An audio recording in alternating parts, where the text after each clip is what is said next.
Hi, Hello. Dato David. Hi. I'm sorry. I'm actually in Kuantan right now. So, No problem. Good to see you there. Yeah, glad that you sorry. arrived safely over there. Thank you. Yes, it's been a while. Good to see you, Chin Tan. It was a great interview the last time. So, looking forward to engaging with you and Yep, your first tonight. Yes. yep. And thanks for being my first live guest on the Thinkers Lounge previously. So it's great to have you back. Yeah. So I mean, let's jump right into it. Malaysia is in another lockdown, and then since the last time we chat, we've undergone the darurat, and then we're back in MCO, but of course they're relaxing it right now. And I know that Industries Unite has played a key role in really being the voice of the different industries out there, and trying to essentially strike the balance between the health and well-being of the nation and the economic recovery as well. So, if you could share with our audience, briefly about what Industries Unite is all about, and what's the agenda. Okay. Well, first and foremost, let me just say that public safety and health is the most or the paramount concern. All right. Everybody's concerned to make sure that people are safe. We don't want people dying. All right. Now, this is a very novel situation. The world has never experienced a virus of this magnitude and its impact onto not just social health, but also economic life. Okay. And so we had MCO 1 and or lockdown 1, which I think when I did the interview, it probably was around there, MCO 1. And in the first lockdown, to be fair, the government needed time to get organized, right? So you need to make sure that your infrastructure is there in case the numbers rise. You have to have enough beds, you have to have enough ventilators, right? And to be fair to the government, it's not something that you can just do overnight. It takes time. All right. And so when the government said everybody stay at home, we got a lockdown, this is the best way to handle this virus, people generally dutifully obeyed. And most people really didn't have any issues with that. Most of us stayed home, and businesses try to help, thinking that when the numbers come down, which is not too long, life may go back to some semblance of normal. And to a large extent, MCO 1 then lasted a few months. People started working from home, getting digitalized. Businesses were getting more digitalized. That was a good thing. There were a lot of good things, right? And then MCO was lifted. And when MCO was lifted, most businesses would, even though they suffered during the MCO 1 or the lockdown number 1, they were still hopeful for recovery. A lot of them weren't badly hit. And because mainly of, I would say, the moratorium, where automatic lending moratorium, where people didn't have to pay their car loans and their bank loans or housing loans. They didn't feel the pinch of being laid off or being sort of having their salaries cut in some cases, because there were avenues for them to survive through various measures put in place by the government during MCO 1. So the government actually, in terms of in MCO 1, I think did reasonably well under the circumstances, and that's what I said in the last interview, right? And so what happened when they lifted MCO 1? You found that people started spending because there was liquidity in the market. There was money because people weren't paying off their loans. They had money. They started to do things with their money. They started to spend. We saw a resurgence in the economy. We saw how hotels and local destinations, they were full. Tourism picked up, local tourism picked up, local consumption picked up. And so everything seemed to be okay. Nobody really had much to complain about under the circumstances, right? Fast forward MCO 2.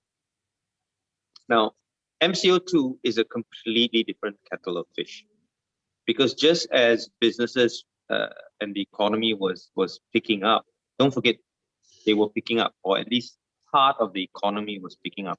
Don't forget certain industries like spas, like clubs and bars and other so-called non-essential, as they were categorized then, industries, haven't been open since March last year. They've been closed for 1 year. Okay, you just imagine the impact of that. And so you had all of that. And then now you didn't have the automatic moratorium. Okay. So the government says, all right, fine, you have the targeted moratorium. But that wasn't really working because you had to go to the bank and you had to apply for these waivers, correct? But I ask you, which bank is going to lend you money when they think you're not going to make it, right? Commercial bank. Let's think about it logically. So although they said, oh, targeted moratorium, nothing really was forthcoming because, especially for the mid to lower end of the market or the SME markets, right? Maybe the big boys, they have land to charge or they have assets to charge or they have shares to pledge. Maybe the banks might give them something, right?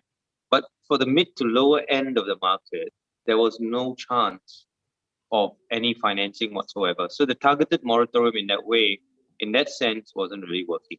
Okay. So what happened then? In MCO 2, you had a critical shortage of liquidity in the market.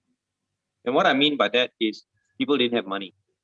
And when you don't have money to spend, right, or you have less money to spend, then it affects businesses because even if you open these businesses, which they've done over the last, slowly since Chinese New Year, they've opened a little bit, which is great. Thank you very much to the government of Malaysia. I understand that they're trying. I'm not here to knock the government, but basically what's happened is you have a situation where, one, there's not enough liquidity in the market.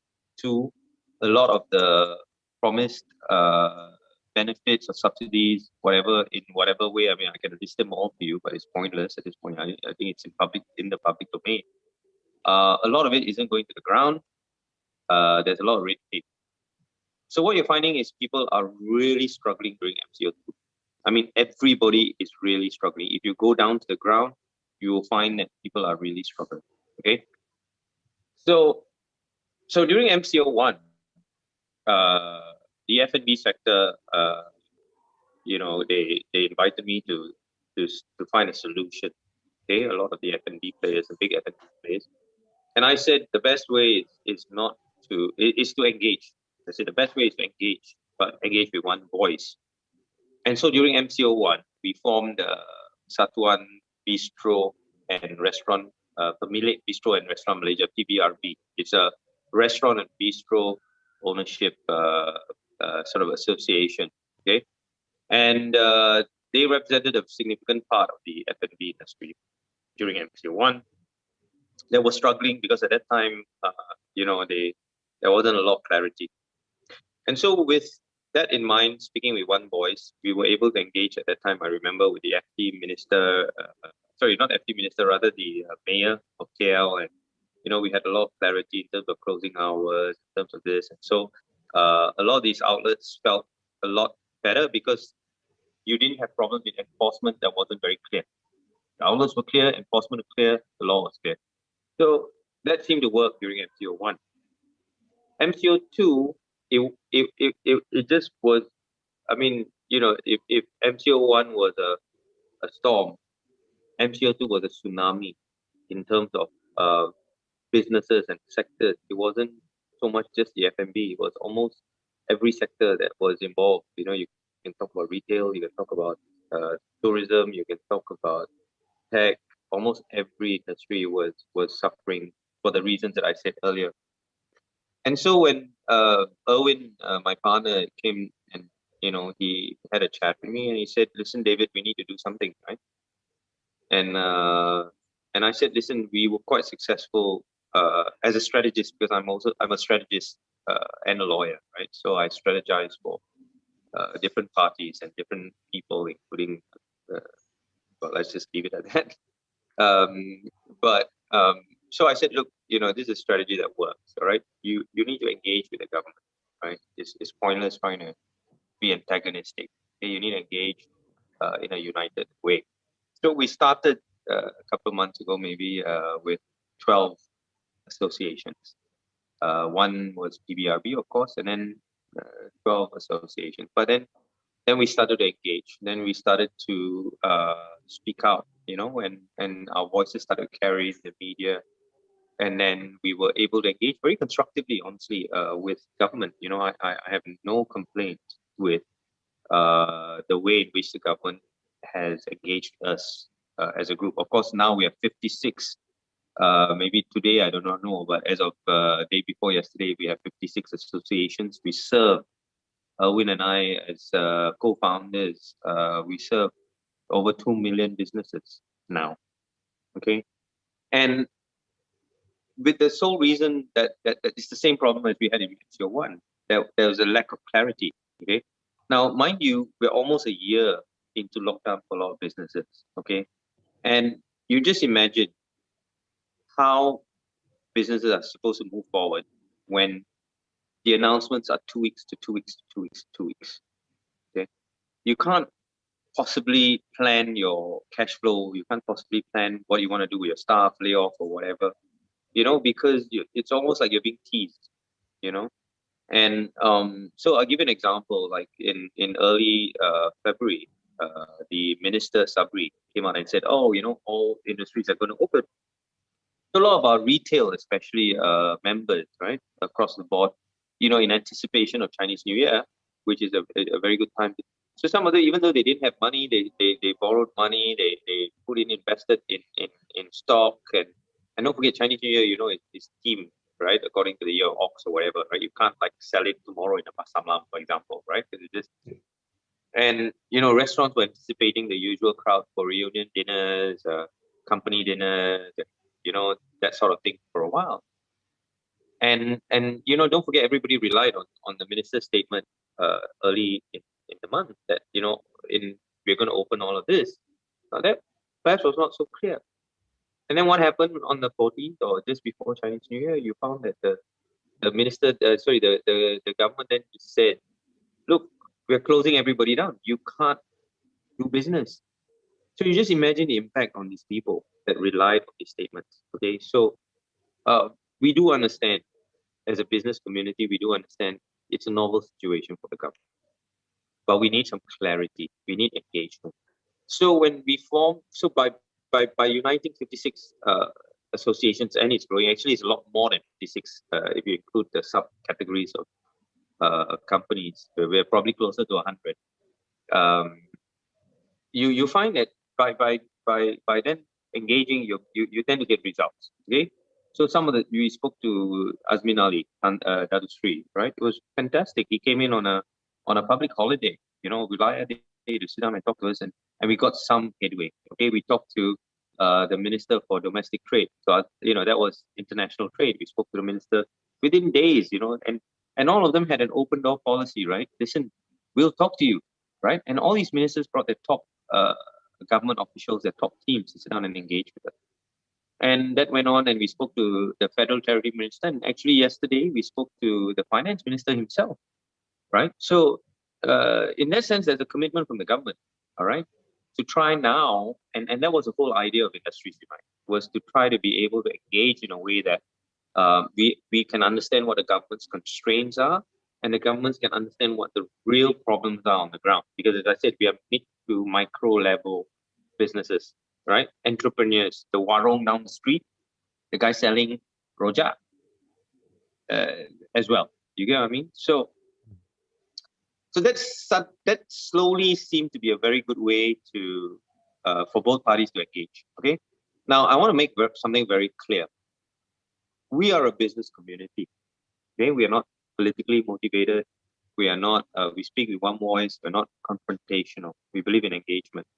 And if people must realize one thing, right? That as a business community, it's not in our interest to undermine confidence of the market and investors in the economy.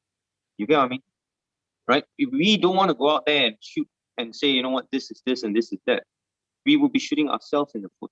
We would rather have closed door meetings and directly clear up whatever issues and, you know, and show a united front, right? For the business community, we look at it from how do we get back to business? How do we save jobs? Okay, now that's a very key thing. And so over the last 2 weeks, we have managed to speak to 4 ministers And they have opened their doors. They have listened to us. They've told us what their problems are. Some of them have taken our suggestions across, right? Because we serve 2 million businesses. So just imagine how many jobs, right? We're all saving. And yesterday was really good because the finance minister also brought in Bank Negara Malaysia. And it was a very constructive, Tunku Zakul and us, we had such a constructive meeting. It was unbelievable, because there were a lot of things that they perhaps didn't realize that was happening on the ground.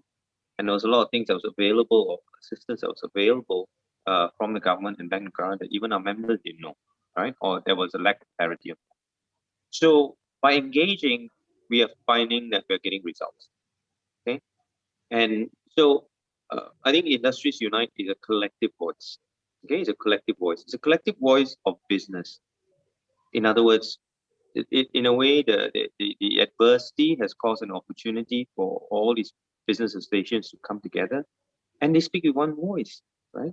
We have a very large Bumiputra group.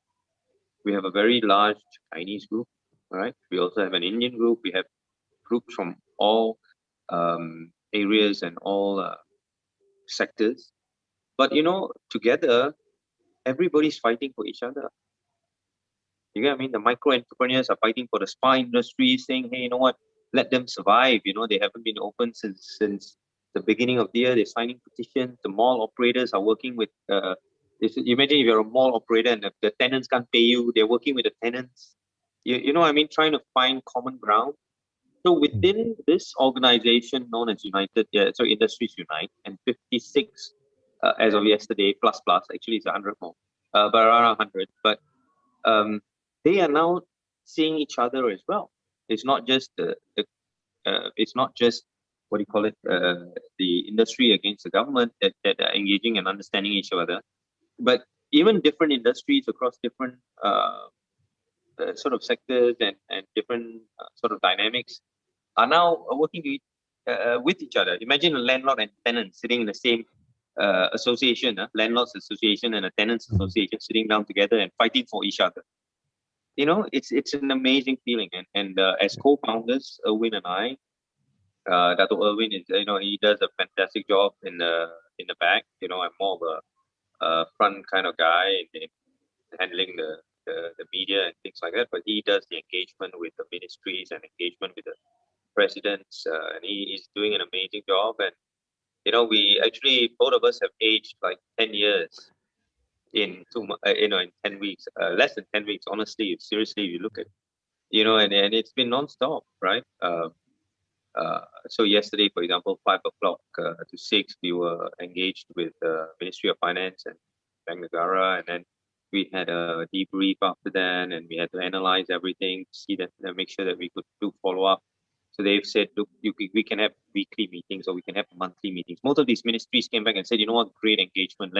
Let's have monthly meetings, or let's have, and MOF said, let's have weekly meetings. Now, isn't that great? That's really good. But what it means is for us as co-founders, it's a voluntary job, right? So me and Erwin and a few others, we just try to get. So after that, then we had the issue with the restaurants bistros having this issue of lack of clarity in terms of the whether they can or cannot serve alcohol. That's been resolved. That went on to about 2 a.m. last night because of the Palawi Street issue. So it's great because everybody, including the government, wants to save jobs. We want to save businesses, right? We are constrained by the fact that we have this virus, right? We understand that we can't just open things up so easily, because what happens when you overload the system? For example, when there are not enough beds, when there are not enough ventilators, are you going to turn people away, right? Imagine if you had to choose between your grandfather, your father, or your child. Who are you going to save?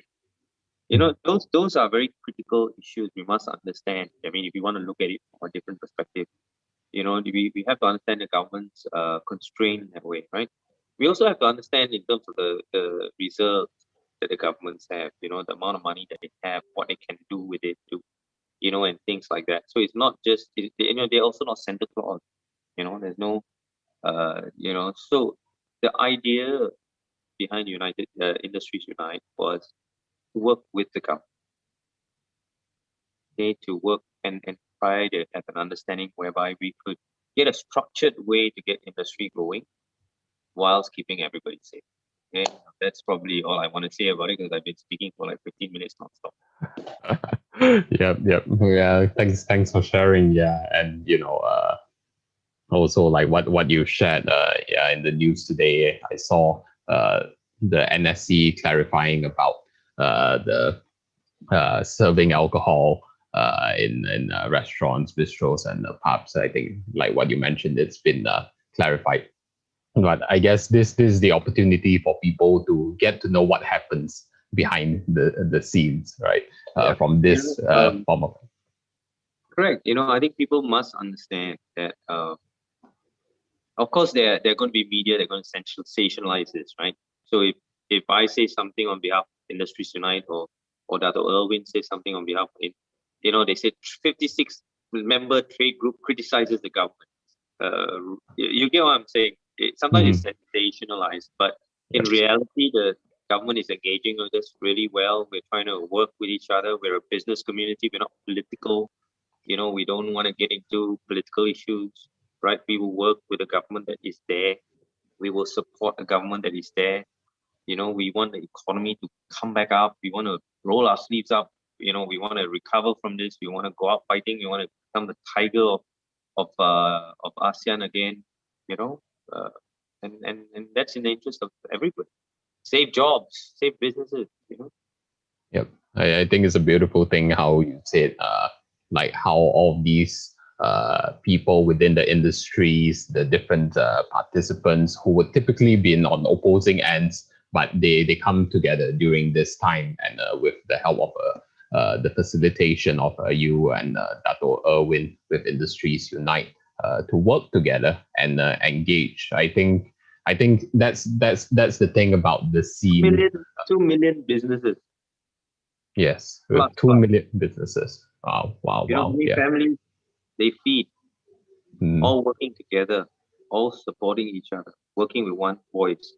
If you want to know what True Malaysia is, in 2 weeks, Industries Unite shows you True Malaysia. Yeah. That we work for each other, we help each other, we lift each other up, we support each other, we speak for each other.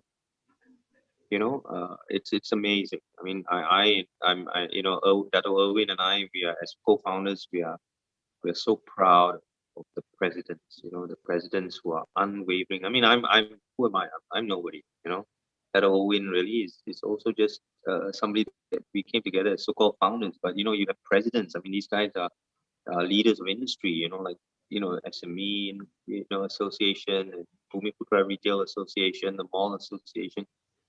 Just to name a few. I mean, you also have the Micro Industries Association. So we're not, it's not just names, but it's people, that are amazing, that lead.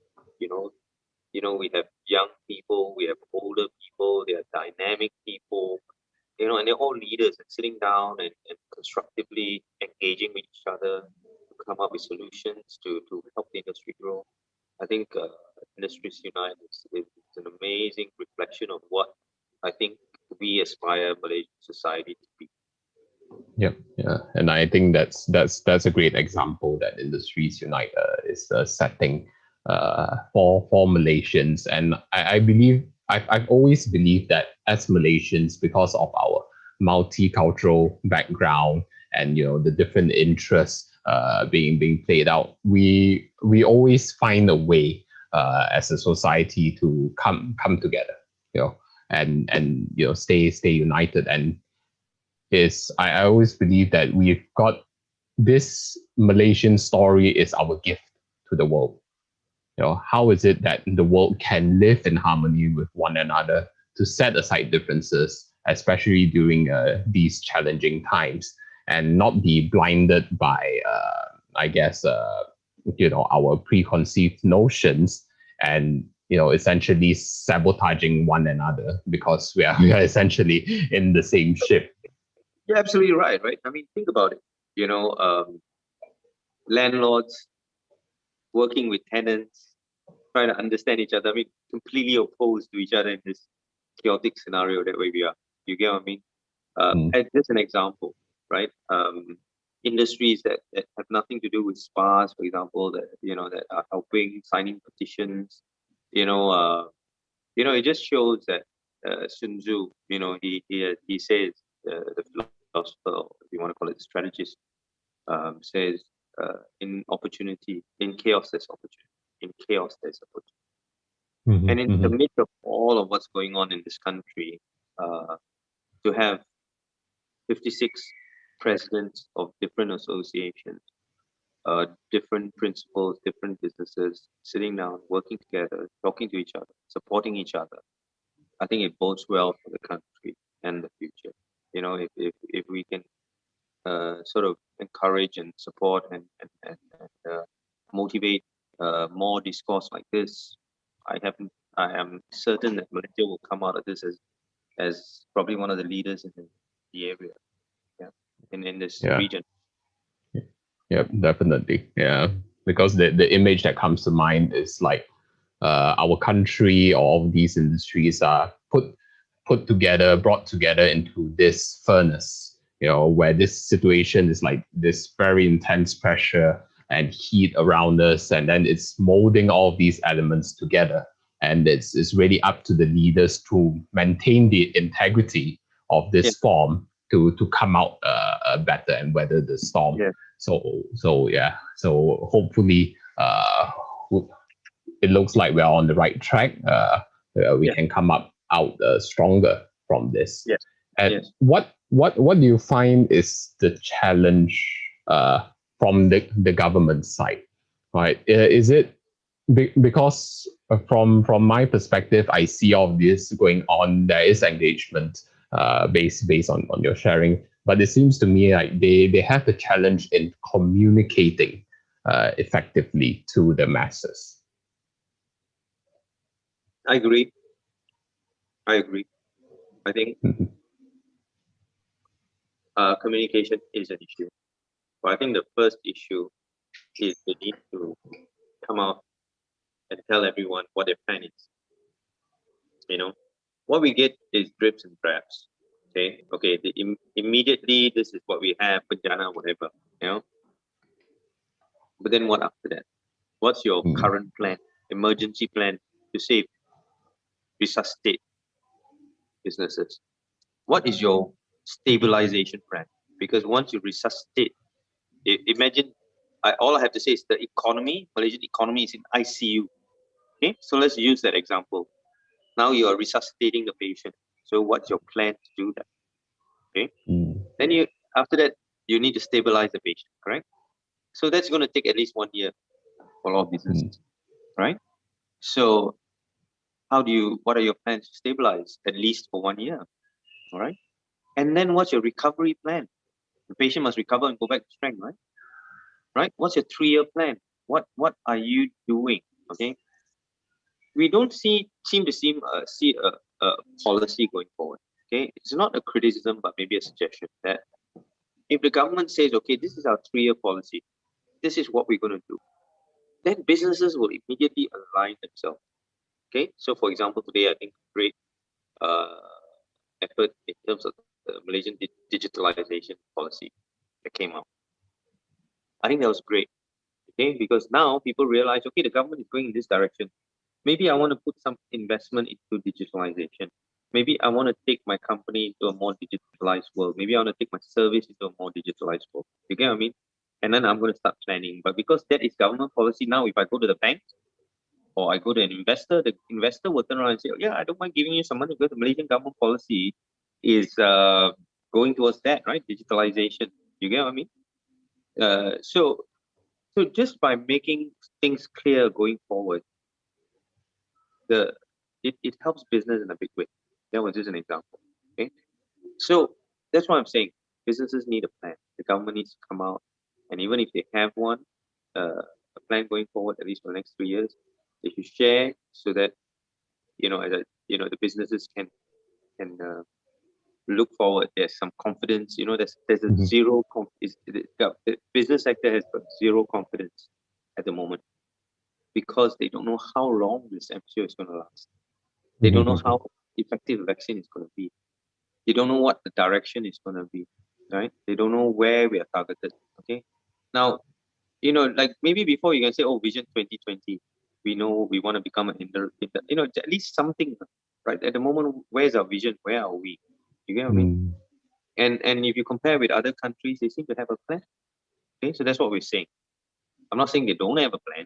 I wouldn't be conceited enough to say that. I mean, we have some very intelligent people in government from the engagement that we're having, the ministries, the ministers' teams are very, very intelligent people. The government KSUs are incredibly talented individuals and intelligent individuals.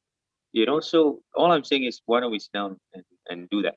Okay, because this 2 weeks, 2 weeks, bi-weekly announcement is actually more damaging. Okay, that's the first thing. The second thing is actually what we found is a sense of, do they really know what's going on the ground? Okay, so whilst certain things happen, and then you tell the government, well, you know what, you've announced there's this allocation of this amount, but the portion of that hasn't reached has not reached the people, right? And then you tell them that why hasn't it reached the people, right? And because, well, you know what, those people who have this stalls, for example, right? A lot of them, they haven't registered for income tax, right? So you're out of the radar, and so they need money. They can't do their business, but the system doesn't track it. So there's a whole group of people like that who are suffering, but it's not on the radar, for example, of the government or those that haven't registered with MITI, for example. All right, and we're talking I'm talking at a very micro level, right? Then you look at wage subsidy schemes and things like that, right? Now you're not looking at the gig economy, you're not looking at freelancers who are generally very predominant, not just in the gig economy but also in tourism, right? A lot of people are freelancers. And these people have zero income at this moment, right? So where is that captured in that system, for example? So what we're saying is that there needs to be more understanding of what's happening on the ground. And to be fair, when we brought this up to the respective ministers, as I said, we've met 4 ministers, and yesterday was with the finance minister. I can tell you something. I have no doubts that the government wants to help people, but they are constrained trying to do that, and they are constrained by a lack of data. Okay.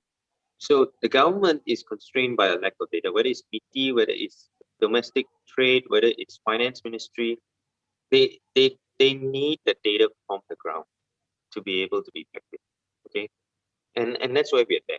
That's why we're able to give feedback, and that's why we're saying we engage better. Okay, I have absolutely no doubts from my engagement, personal engagement with these ministers, and these ministries. I have no doubt that they want to help.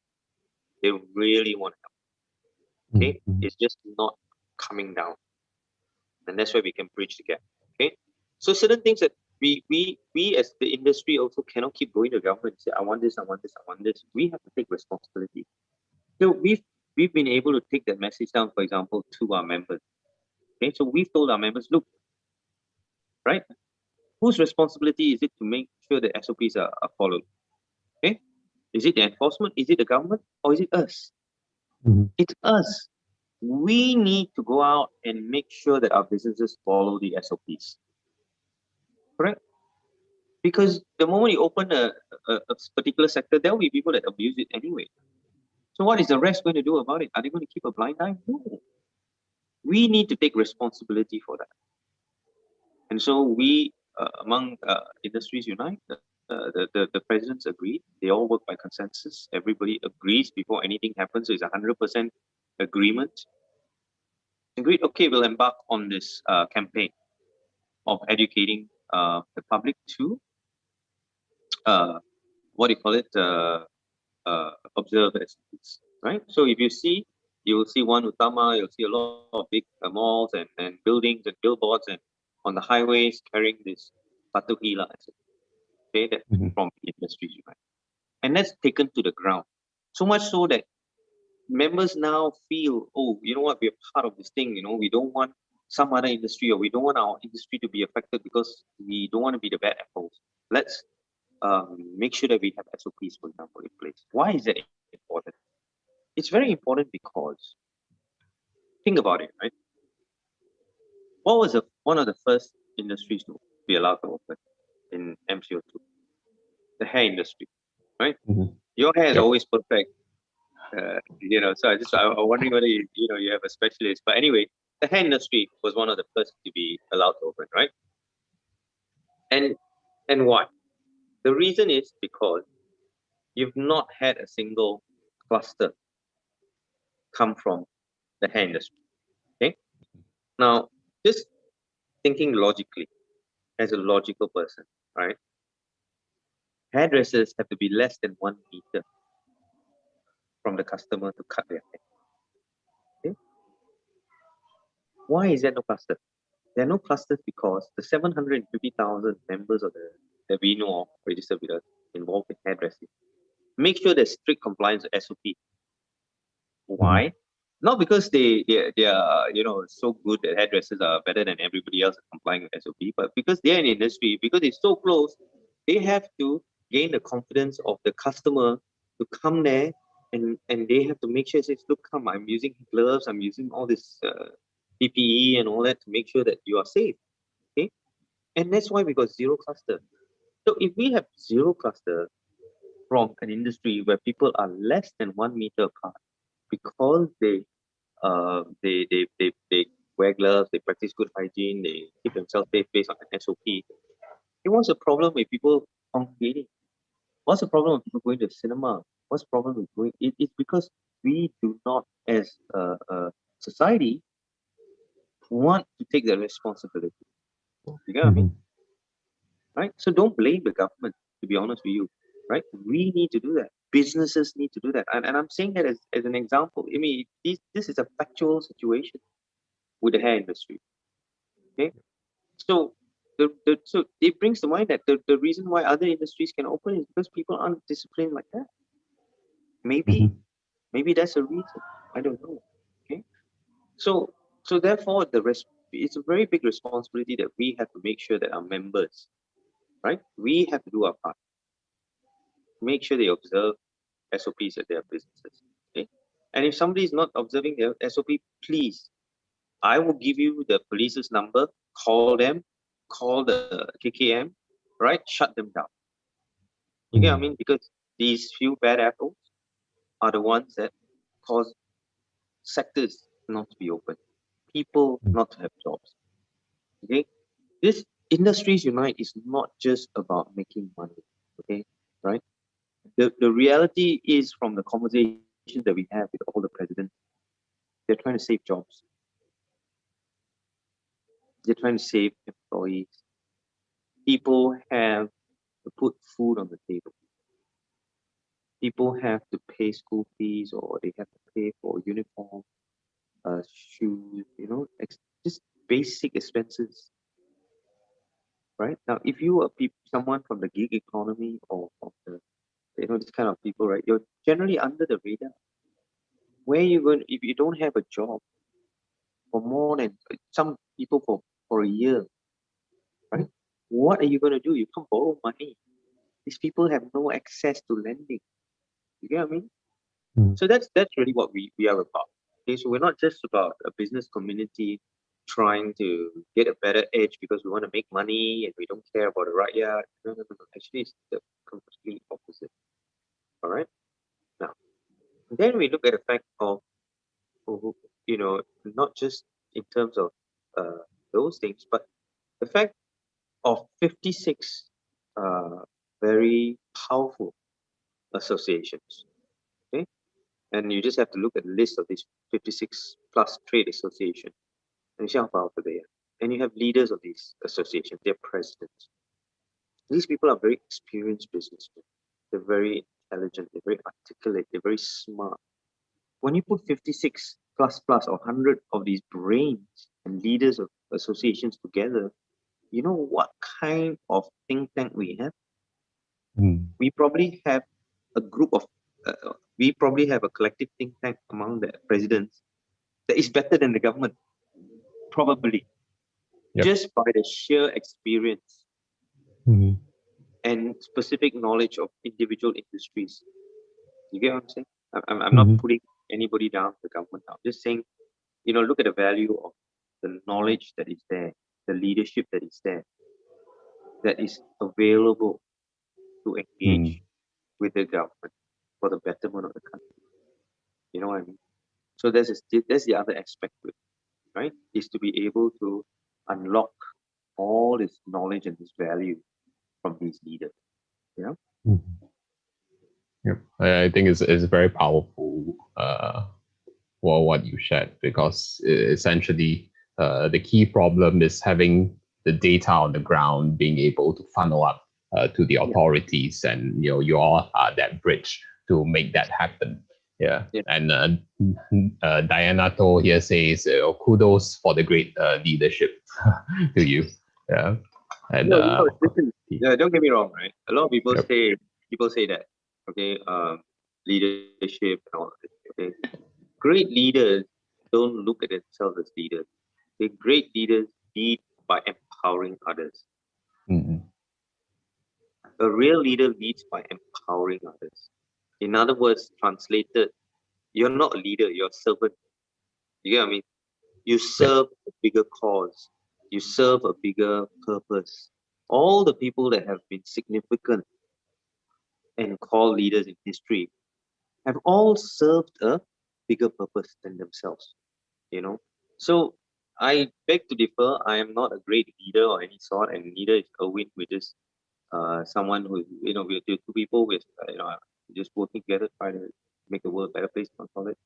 The real leaders are the presidents, those people coming together that are speaking in one voice, that are working together, right? Creating new ideas, creating this amazing dialogue and discourse that we have when we have our presidents' meetings and so on and so forth. So they are the real leaders, because they brought all the industries together and said, you know what, we're going to collectively do this, right? So the real heroes, the real leaders are presidents. I'm just a mouthpiece. Yeah, and we have your co-founder Dato Erwin saying, "Hello guys." Hey, Erwin, yeah. Dato Erwin is, I said earlier, been a great help. I'm a bit of the face because I'm in the media a bit. We've had Dato Erwin and I have had to share different roles, okay, because we can't do everything. So I'm more on the media engagement and drafting, things that I do best as a lawyer. And Erwin, Dato Erwin is the one who does tireless work in the vaccines, with liaising with governments, getting case, pushing things, sending documents, liaising with the presidents. The last, the funny thing is, I shared a video to Dato Erwin a few weeks ago, and it was an interview both of us did in MCO 1. And we look ourselves now. We were so young then. We seem to have aged. So he's been working very tirelessly. But as I said, it's fulfilling. Okay, so we are doing this as volunteers, right? We are just volunteers, but we see that we serve a bigger cause, and the real champions are the presidents who are coming together. Yeah. Then what was the tipping point for you, or even Dato Erwin, where you all felt that, you know what, we have to do something, and then you all actually went out to do it? What was that tipping point where you all made that decision? No, the tipping point was when Dato Erwin called me. I think he's there, so he's listening. And he was like very disappointed and frustrated, like all of us were. That nothing was being done. And don't forget, I don't belong to an association, neither does Erwin, right? There were just two of us, and we were like, what can we do? It's just me, what we can do. And I said, listen, Erwin, we tried something in MCO. Let's try this. And he put in, a lot of credit has to go to him as well. He called a lot of people. I called a lot of people, people who are friends, and they called other people, and soon it grew into the thing that it is today, lah. So as I always say, Dato Govin and I, we're just facilitators, we're just coordinators. The real people behind this that are really leading and coming together are the president. Yeah. Mm-hmm. I think it's a great thing where you're also I would say lead by example in the sense where uh, both of you take personal responsibility, be it in your own businesses, and you all adapt to the situation. And instead of focusing things that are out of your control, you focus on, okay, what can we do? And I think during these challenging times, it's very easy for people to get into the mindset of blaming the external factors, blaming the government, blaming everything else, except for taking personal responsibility to see what they can do in the situation. And it's inspiring to see how people on the grassroots are able to come together with a common cause to actually make a difference. How I just wanted to say one thing. I don't want to get, I think Erwin and I, we're not someone that likes to put ourselves out and say we are this or we are that. We serve a bigger cause, right? And the cause is the most important thing, right? Saving businesses, saving jobs, is the team. That should be the thing that we're all talking about, rather than Dato David or Dato Erwin, right? I think both of us feel that it's the cause that should be the subject of the conversation. But having said that, I'd like to share something which is very quite unique about Dato Erwin and I. We are both very result oriented. Okay, we're not there just to be show puppy. You get what I mean? So there are a lot of people who go out, I'm going to send a memorandum here, I'm going to send this to this, I'm going to send a complaint, I'm going to write a letter to the ministry, I'm going to complain, blah, blah, blah, blah, blah. And then once they get that statement out in the newspaper and the press, they're like, oh, I'm a hero now, I can balik. You know what I mean? We are not like that. We're not interested in going out there in the media and getting publicity. In fact, actually, most of the time we get bad publicity in the media. But we're there to see a result. Okay, we're not there to say, oh, I've given a memo to the PM, or I've given this, or I've taken a picture with this amazing minister, and we're shaking hands there, and we're looking, like we're doing something. We are completely different. We are focused on getting the job done. Okay, if it means that we have to engage in a positive way, yes. All right, and you know what? Really, all the 4 ministers that we've engaged, you know what they've said? Honestly, and that's why I say it's a two-way thing. People need to understand both sides, right? They always say, listen, you can criticize this. You can say anything you want, even if it's a criticism. Even the finance minister said that yesterday. And we had members that were able to do that, have a constructive dialogue, not just, oh, Mr. Minister, you're doing great, blah, blah, blah. No. It was quite, people came out and they said, things, right? And it was taken in a very good, constructive manner by the minister himself. I can tell you that, right? And it's not just one minister. There have been several ministers that we've engaged with who said, listen, okay, fine, all right, but let me help you, okay? And also what I liked and what I thought was really refreshing was none of the ministers said, well, you know what, this is not my ministry, this is another ministry, you go there. None of them said that, right? They said, listen, I'm constraining because this is not under my ministry, but I will go and see the finance minister. I will take this up with so and so. Like the finance minister said, this is not really just a state issue, for example, we're talking about certain taxes and things like that. And he says, listen, it's more under the purview of the state, but I will go and take this conversation with the state government, for example. So to be really honest with you, we've had, and that's why I say we've had really constructive engagement, and why this is important, because after our members talking to the finance minister, they went back, imagine 2 million business, and they feel confident. When we take the message out and we take it out to 2 million businesses and say, the government actually can't. This is the reason they can't do this. So this is what they're prepared to listen to. They want your data. Let's give them the data. Let's find a solution. And they say, look, maybe we can do this. Why don't we work together? Give us some ideas. MITI has come out consistently Dato Norazman, of course, under the guidance of YB, just come on and say, look, give me your ideas, right? Bank Negara has said the same thing. Finance Ministry has said the same thing, and that's why I'm saying engagement like this, constructive engagement like this is what we want. We are not out there to make a press statement and look smart and take a picture with the minister. No. We want real dialogue.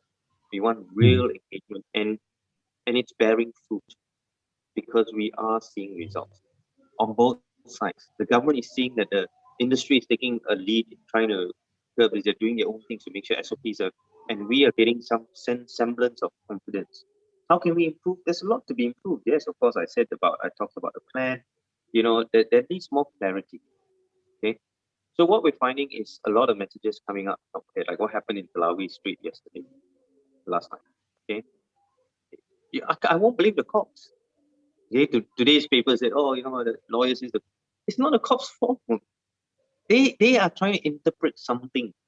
The businesses run fall because they don't understand it. Right? So who's at fault here? It's the government is trying to help. Government opened the restaurants in the first place. Don't forget, 2 weeks ago. They said, oh, go ahead, open your business, right? And then they said, after we engaged and said, listen, can you make it a bit clearer, not to the people? Said, yeah, go ahead, do business. Okay. So I ask you here, who's really wrong? Government opened the businesses in the first place. The cops are just applying the law because it's not clear. So it's clarity. Yep. Correct? It's clarity. And that's why I'm saying when we engage like this, we can say, you know what, boss, Mr. Minister, we need to clear this up a little. I can go to the Federal Treasury Minister, or Erwin can go, or the group, or Industries Unite can go to the ministry. They have open doors, not just with Industries Unite. They have open doors to anybody, that is seriously interested in engaging, not there to just a PR stunt, right? They're open, and you can tell them, look, this is the case, all right? Now, why is this very important? Because people will misuse those kind of initiatives, okay? So if we say something, people will say, oh, criticizing the government, okay? If the government changes its stance because they listen to the people, or they listen to the member, they say, oh, government is flip-flopping, for example. You know what I mean? What I'm saying is that, look, let's not point the finger at each other. Let's work together. Let's clarify things. So today, very simple. Yesterday's Pelawi issue was clarified today, correct? End of story. Simple. Everybody happy. Okay? But not to say everybody happy. A lot of people still are happy. Okay?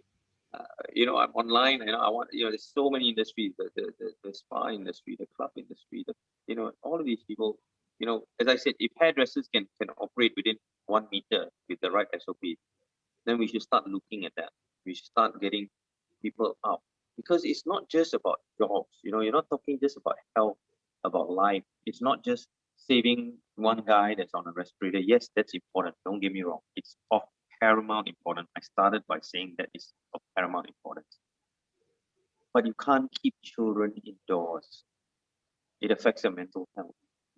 You can't keep people with the pressure of not knowing whether they're going to get a job. You can't have businesses worried that banks are going to come after them, going to sell their auction their properties. You can't have people that give guarantees for education or loans that are wondering if after they've retired whether that thing is now going to bankrupt them, for example. That those kind of pressures affect a larger group. And all I'm saying is there needs to be a balance. Yep. And I guess it's also the important point where you share about needing to plan ahead, where essentially our country right now, with 2 weeks, we are constantly in reactionary mode. We cannot anticipate. We don't know what to do. So that's very important. And Dato Win dropped a message saying, "Patuhi lah, SOP." Yes, no. In fact, I think we're very serious about that. I mean, Erwin and his team, they've done a fabulous job. They've been working day and night, getting posters, getting PDFs, with virtually all by himself, and getting the message out, getting people from across the countries and industries. Hey, please put up your posters. It's not just KL. Can we do something in maybe can we do something in other states, and there's a very big effort now. So a lot of very close to Dato Irwin and the teams and the presidents and everyone who's reached out, everyone who's tried to help. As I said, we want to be effective, even if we can save one job, one family. It would have all been worth it. Yeah. Yeah. And do you find that because of how the media is structured right now, that it's hard for people to get an objective view of what's actually going on because of all the sensationalism? And how is it that people can start getting to the truth and think for themselves? I mean, to be fair, all right, don't blame the media. Mm-hmm. You know why? The media is a reflection of us. It's what we like. We want to hear. Okay? If everybody was just telling you the truth, right, you're not going to listen to that. That media is not going to sell a single paper, right? The media is a reflection of society. It shows that, and it shows that society loves and dwells on fake news, on drama. It's like the media now, social media now is a new drama series. It's a new whatever the Chinese serials or the Korean dramas. It's all played out on social media. The news. You knew what happened in America. Yep. Recently, of Capitol Hill. And so, don't blame the media. We have to look at it because it's a reflection of society. It's our hunger, it's our appetite. You get what I mean? It's just like the Romans, right? While Rome was burning, right, people were distracted by their lust to watch the gladiators for blood. And so let's not blame anyone. For me, I come from a place in Irwin as well. We don't come from a place where we are. Sorry, just give me 1 minute. I need to.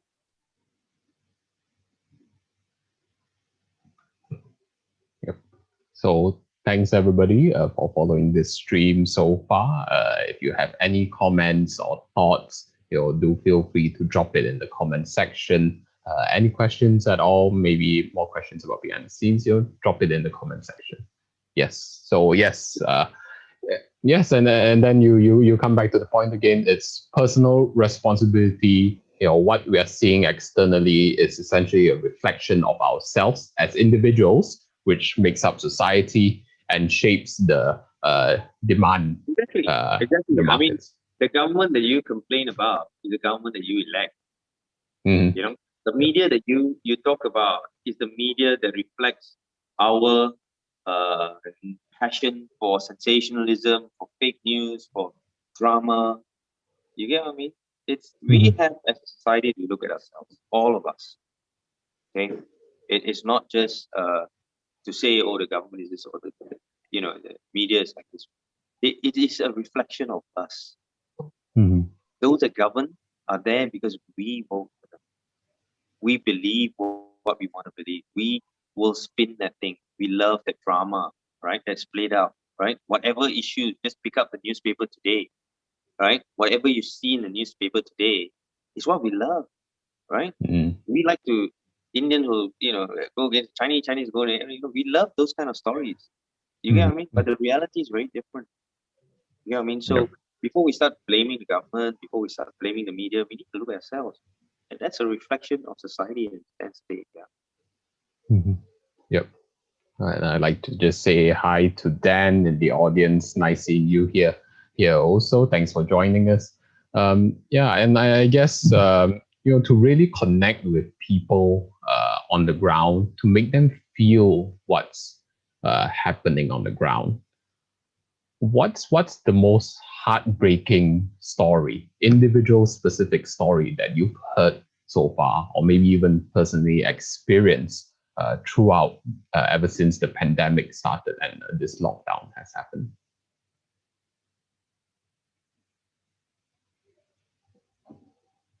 Oh, I think we are having some issues with the connection.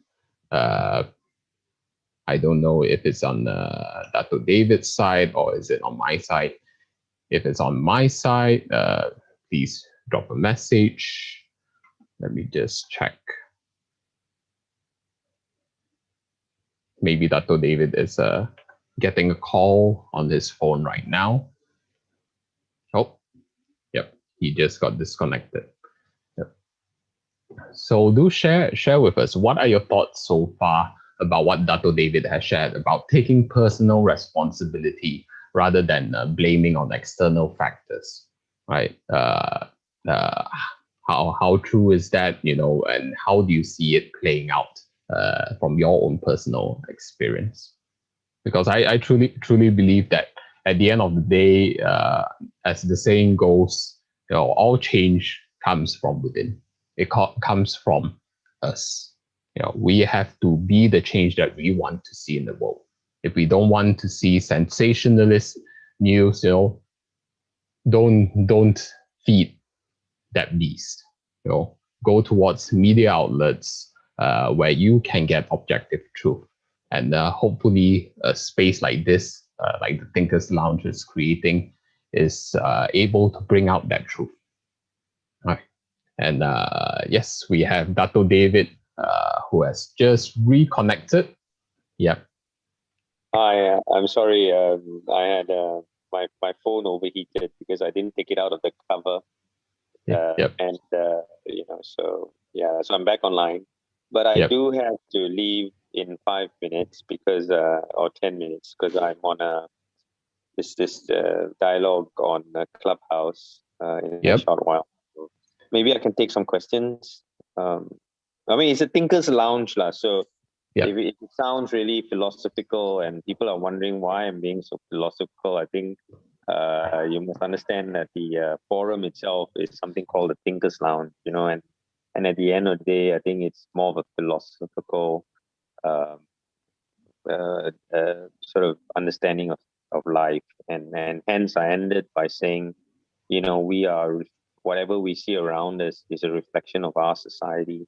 And if we really as want to see change in government, or we want to see change in all those things or organizations that we are complaining about, we need to change ourselves. We need to take more responsibility. We need to learn. We need to get past fake news. We need to accept each other. We need to fight for each other. We need to support. If we want a better life, we need to be more engaged, with everyone.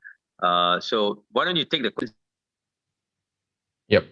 Yeah. So, okay. So, for those of you who are joining us on the stream right now, do type in your questions in the comment section below, and then I'll be able to share it with Dato David, and he'll be able to answer it immediately.